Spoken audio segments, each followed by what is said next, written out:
Hi, we're here to introduce United Way of Washtenaw County's Volunteer Center. My name is Brandon Black. I'm the Director of Corporate Relations, and this is Amanda Reel, Community Impact and Volunteer Center Manager.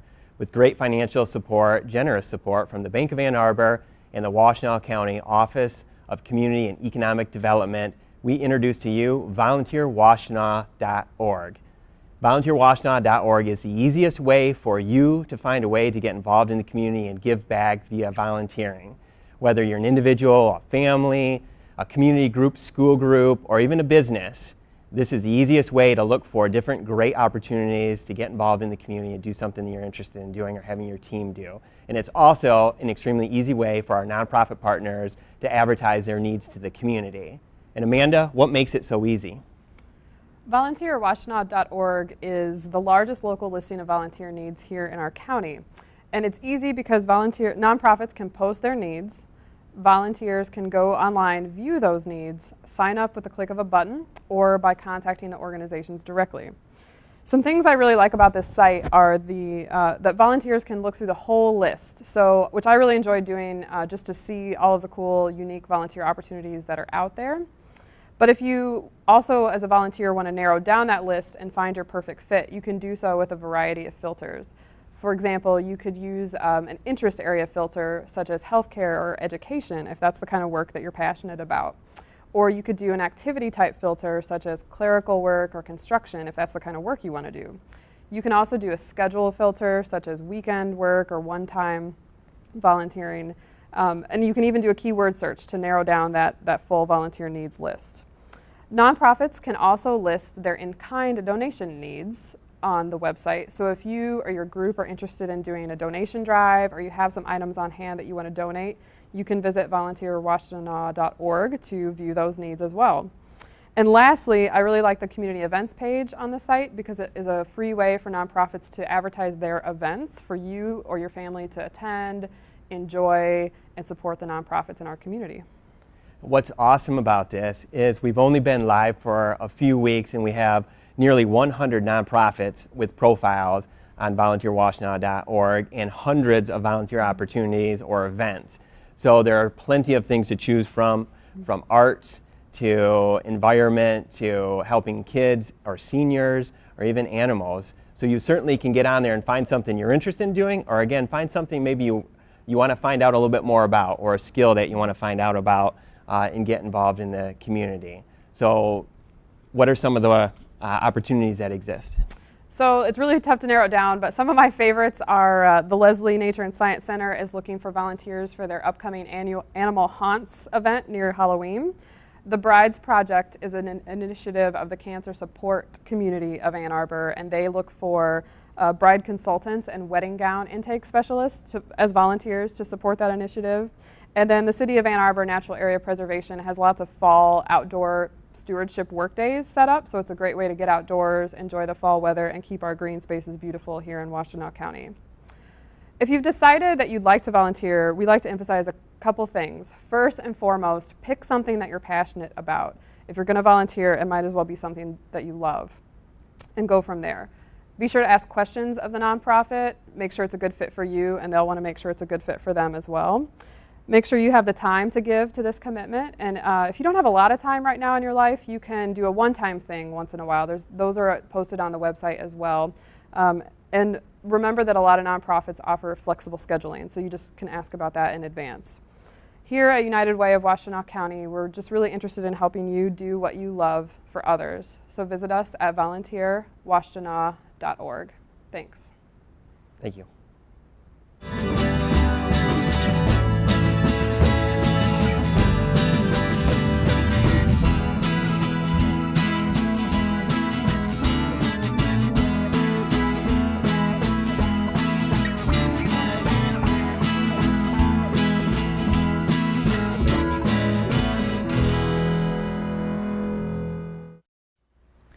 Hi, I'm Jules Cobb. I'm a therapist with Dawn Farm Youth and Family Services Program.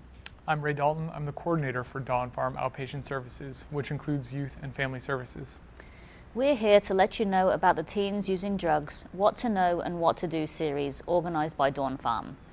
This program is a free, ongoing two-part series designed to help participants learn to understand and identify adolescent alcohol and other drug problems, and respond helpfully and effectively when a young person may be involved with alcohol or other drugs. The program is targeted primarily to parents, guardians, and caretakers of teens, but it's inclusive of anyone interested in attending for any reason. Other family members, teens and young adults, parents of adults, people who work with, support, or mentor teens, and students are all welcome. Parents and their teenagers often attend the series together. There are parenting techniques, prevention programs, and individual protective factors that can reduce the risk of a young person starting to use alcohol, tobacco, and other drugs. However, even in the most effective parenting and prevention will not eliminate all substance use by all teens.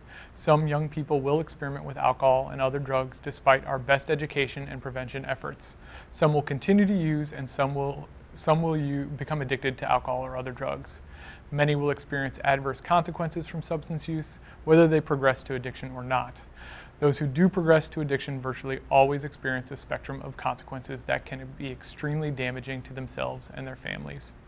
People who begin regular use of substances at a very young age have up to 5 times the risk of becoming chemically dependent when compared with people who do not use substances until they're 21 or older. The good news is that with early identification and appropriate intervention, irreversible consequences can often be prevented.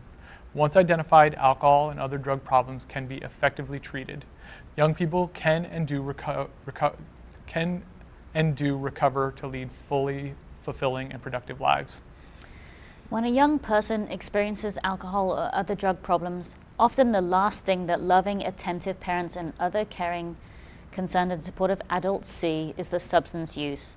A teen doesn't tell us that he was truant from school to smoke marijuana, or that she performed poorly on her SATs because she was hungover, or that he dropped sports and music to have a time for getting high, or that money she saved for college was consumed by her escalating need for opiates. Substance-involved young people almost always protect their substance use by trying to conceal their use from anyone who may intervene to try to stop it. Caring adults often see that the young person is having problems, but usually don't see the cause of the problems until the alcohol or other drug use is advanced. However, we don't have to see a teen using substances to know that they're using substances. There are signs and patterns of behavior that can alert us to the possibility that a young person may have an alcohol or other drug problem, and once identified, there is help available for substance-involved young people and their families. Families seeking advice and help for a teen using drugs often feel frightened, confused, frustrated, isolated, and sometimes desperate. They often don't know where to begin to find accurate answers and effective help. The Teen Using Drugs, What to Know and What to Do program provides a starting point. The Teens Using Drugs series was developed in 1999 by Ron Harrison, a much loved and highly respected local social worker who specialized in working with adolescents and their families. Ron presented this series as a community service until his death in April 2011. Dawn Farm then stepped up to continue the program after Ron's death, and the series is now presented by Dawn Farm Youth and Family Services therapists. Ray and I will be co-presenting the series this year. The series is co-sponsored by Dawn Farm, St. Joe's Greenbrook Recovery Center, and the Livingston and Washtenaw Regional Coordinated School Health Program Advisory Team. Part 1 of the series is held on the first Tuesday of October, November, and January through June, and Part 2 is held on the second Tuesdays.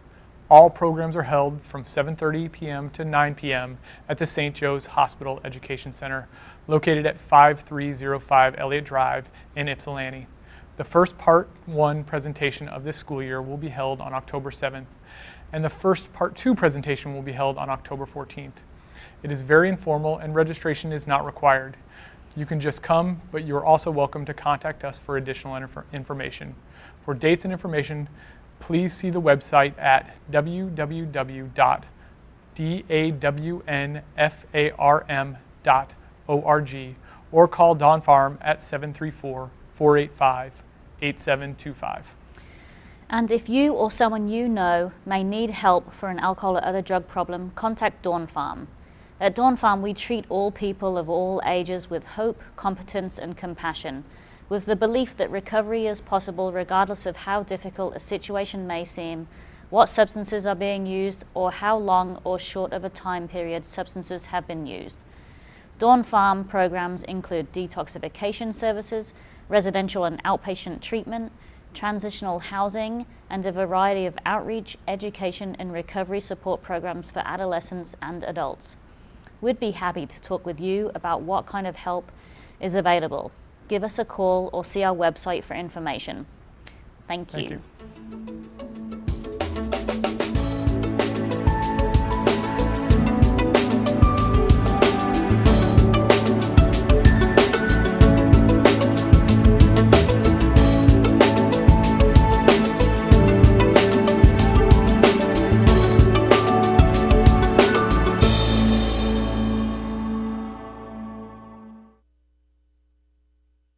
Hello, I'm Laurel Fetterbush. What if everyone believed something and everyone was wrong? Everyone used to believe that the earth was flat. The Bible describes a flat earth, as does the Quran. The ancient Egyptians believed that the earth was flat. The ancient Chinese believed it as well. So did the Mayans. They believed that the earth was flat like a pancake, not round like a ball. They believed that the sun, moon, planets, and stars were relatively small objects, not that far away, that circled above the earth every day. Pretty silly, right? We all know that the earth is round. And there's like a ton of evidence to prove that it's round. I mean, look at it. Well, that's not very helpful. It looks flat. But ships disappear over the curve of the earth once they reach the horizon, right? Actually, they don't. They just seem to. If you look through a telescope, you can still see the whole ship. But this would really prove it if people building canals that extend a long ways had to allow for the curvature of the earth. But they don't. The people building canals treat the earth as being flat. But the earth really is round, and we know this because you can see the shadow of the earth on the moon during lunar eclipses. The shadow is round, so the earth must be round too. And we know that it's the earth's shadow that we're seeing because, well, the ancient Greek philosophers just guessed that it was. So, if they guessed wrong, and the shadow belonged to some other object instead, something floating around out there between the sun and the moon, then the shape of the shadow wouldn't tell us anything about the shape of the earth. So maybe that doesn't really prove anything. But we do know that the earth is round because of gravity. As the philosopher Aristotle observed 2,000 years ago, if the earth were flat, it would collapse onto itself. Just like my kitchen table is flat, but it hasn't collapsed onto itself. Maybe I better not lean on it too hard. Anyway, Aristotle had a perfect understanding of gravity. In fact, he was the one who discovered that the heavier an object is, the faster it falls. Wait, that's not how it works. Heavy and light objects fall at the same rate of speed. Okay, maybe Aristotle didn't know everything about gravity, but we also have Sir Isaac Newton. He said that because gravity works the same way everywhere, that shows that the earth is round, which makes sense. Because if we were on a giant spinning ball, we would expect all of the laws of nature to behave exactly the same way, whether we were at the equator, spinning faster than the speed of sound, or at the North Pole, spinning much, much slower. No, wait, that doesn't make sense. We'd probably expect that the laws of nature, including gravity, would behave very differently depending on your location on the spinning ball. Let's see, you look up at the sky and you see that the sun and the moon are round, so the earth must be round too. But sometimes you look up in the sky and see the Goodyear blimp, which doesn't really prove that the earth is shaped like a blimp. Okay, here's a good proof. We know that the earth is round because of the stars. What do I mean by that? Well, just go to a planetarium and you'll see exactly what I mean. Planetariums do an amazing job of simulating the motions of the stars, so you'll see why the stars couldn't possibly appear to move the way they do if the earth were flat. But of course, when you're in the planetarium, you'll actually be sitting on a flat surface, so maybe that isn't really a very good proof after all. But the earth has to be round because you can travel around it and end up in the same place. There's no way you could do that if the earth were flat. But my mom and I live on a circular court, and we walk around the circle several times every night. And somehow, even though we're walking on a flat surface, we always end up in the same place. But even if none of these things proves very much, we still know that the Earth is round because we have the pictures from NASA. We've all seen the images of a round Earth on our TV screens. Now, you may not be able to trust your eyes when you go outside and see that the Earth looks flat, but you can certainly trust what you see on television. I mean, there's no way that NASA could fake those images of a round Earth. You couldn't fake them. Like, do you realize how intelligent you'd have to be able to do that? You'd have to be like a rocket scientist. Rocket scientists, NASA. Let's face it, the Earth is round. Everyone knows that. What if everyone is wrong?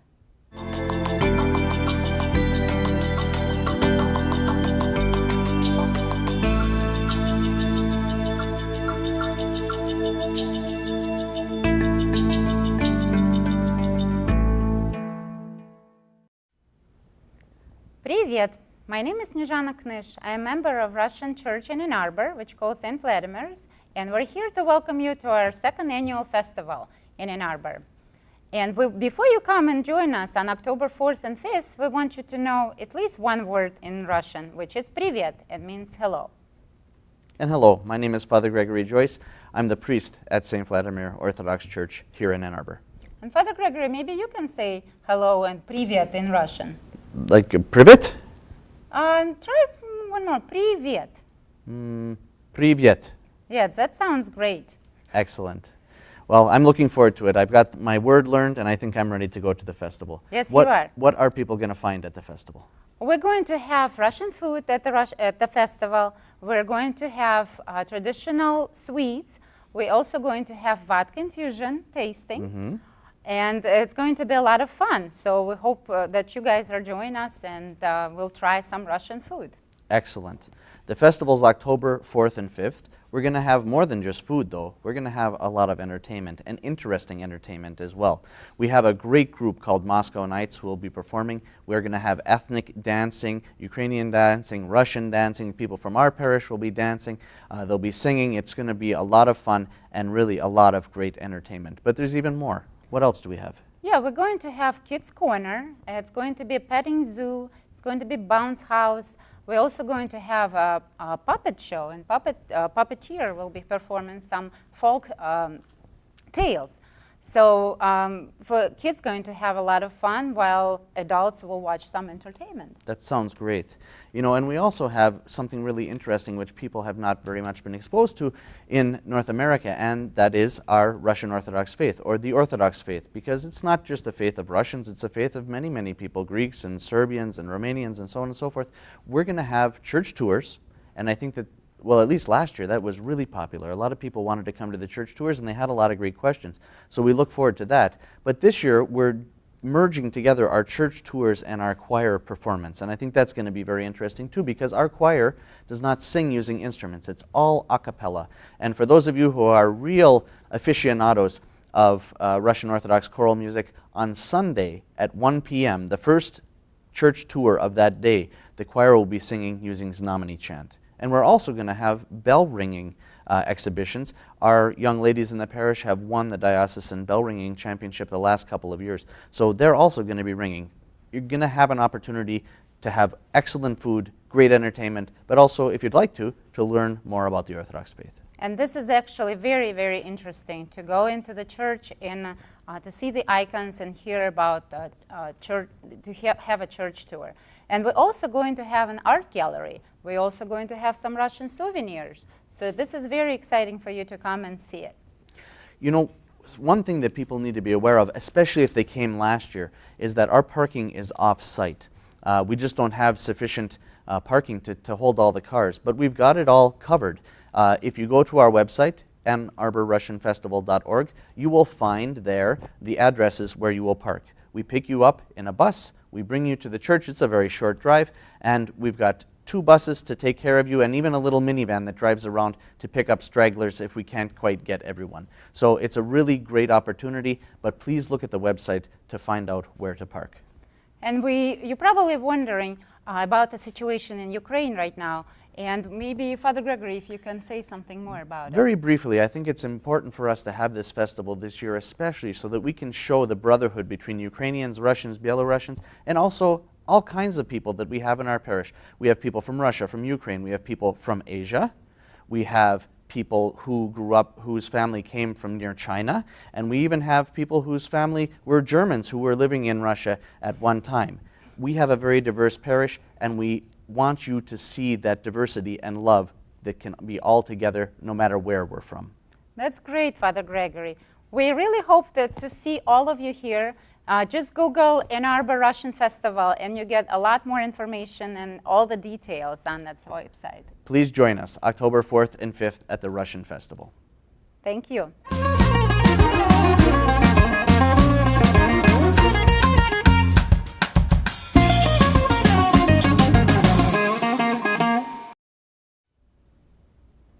Hi, I'm Kathy Garusso, Sierra Club Outings Chair, and I'm going to be talking to you today about some outings coming up. And we have some wonderful outings coming up. This would be a good time to grab a pen and some paper and jot some notes down. Sierra Club is explore, enjoy, and protect the planet. And we have some wonderful get outside in the fresh air camaraderie hikes. September 7th, Scioto Woods Preserve hike. That's a hike amongst about 91 acres of preserve here in the Ann Arbor area.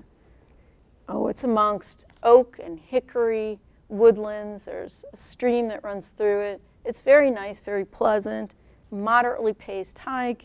We meet September 7th on Sunday at about 11:30 in the morning at Scioto Woods Preserve Trailhead. Now, where's Scioto Woods Preserve? It's located 1 mile west of Wagner Road and Scioto Church Road. So 1 mile west, Wagner Road, Scioto Church Road. Now, finishes up at about 1 p.m. and bring your own water and dress for the weather at any hike. Bring your own water and dress for the weather. September 14th, Sunday, we have a hike, West Lake Preserve hike, and that's amongst 217 acres. It's rolling hills and grasslands and flowers and fresh air and a view of West Lake that's beautiful. It's about 2.2 miles, and we meet at 3039 Stone School Road, Stone School and Eisenhower in Ann Arbor to carpool at 11. And then we drive over to Westlake, which is actually north of Chelsea. So we'd be driving west of Ann Arbor, north of Chelsea, to Westlake Preserve for the hike at 11:30. Finishes up at about 1, and we drive back. October 12th, Marsh View Meadows Park, and that's amongst the Pittsfield Preserves. And that's hiking amongst 54 acres of beautiful woodlands, hills, and some wonderful spots within there. And October 19th, Sunday at 1 p.m., we have a Scioto Woods Preserve hike again for any of you that have missed it on the September 7th hike. You can come join us October 19th at 1 p.m. at Scioto Woods Preserve hike, about 3 miles again. Dress for the weather. Come meet us at the monthly meeting. We meet most every Tuesday, third Tuesday of every month. We have free The Lookout newsletters for everybody who comes. It's open to the general public. You don't have to be a member. The free newsletters that we have can help you and hook you up through other areas. We do have, Sierra Club is throughout the state of Michigan, and I do the outings chair. If you have any questions, my number is on the screen and in the back of the our newsletter, The Lookout, and is also available at within the Mackinac newsletter as well. And you can pick those up again free at the general meetings, which is every month, mostly every third Tuesday of every month at 7:30 to 9 p.m. And that information will be on the screen. We have our social media links, and you can log on to those for the updated outings and any other information that you may desire about conservation or political connections, if you have any questions, just feel free to contact me.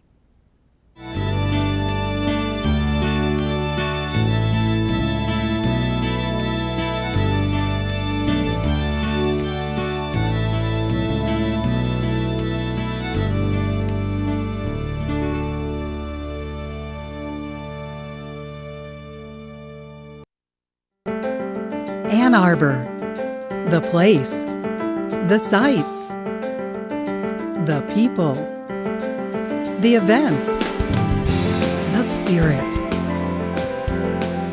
Where town and gown meet to share ideas, show our support, explore our diversity. We play. We cheer. We celebrate. We recreate. Active. Involved. Many cultures. One community. Treetown is our town. This is Access Ann Arbor.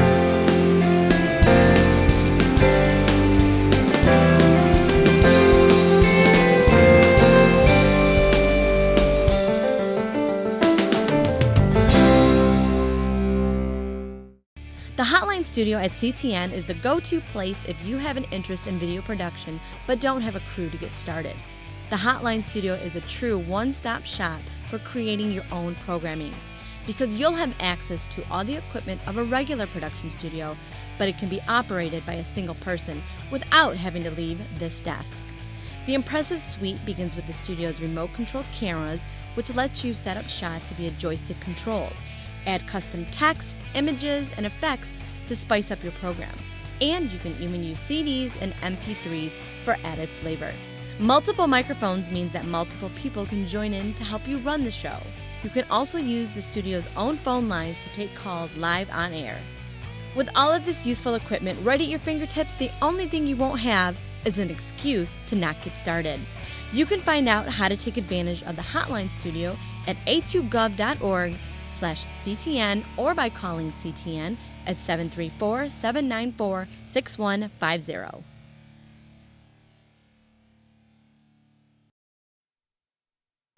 What if those traffic cameras took pictures of things that actually helped you out? What if paying bills was optional? What if the person you met online actually looked like their profile picture?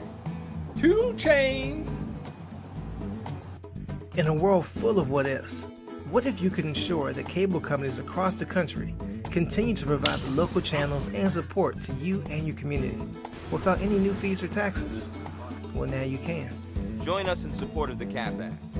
When Congress passes the CAP Act, we'll have ensured the continued support of the 5,000 public, education, and government channels across the U.S. who broadcast more than 1 million hours of new locally produced programs each year by people just like me. And by people just like you. What if you go to the Act Now section at acommunitytv.org and call your Congress member to pass the CAP Act today?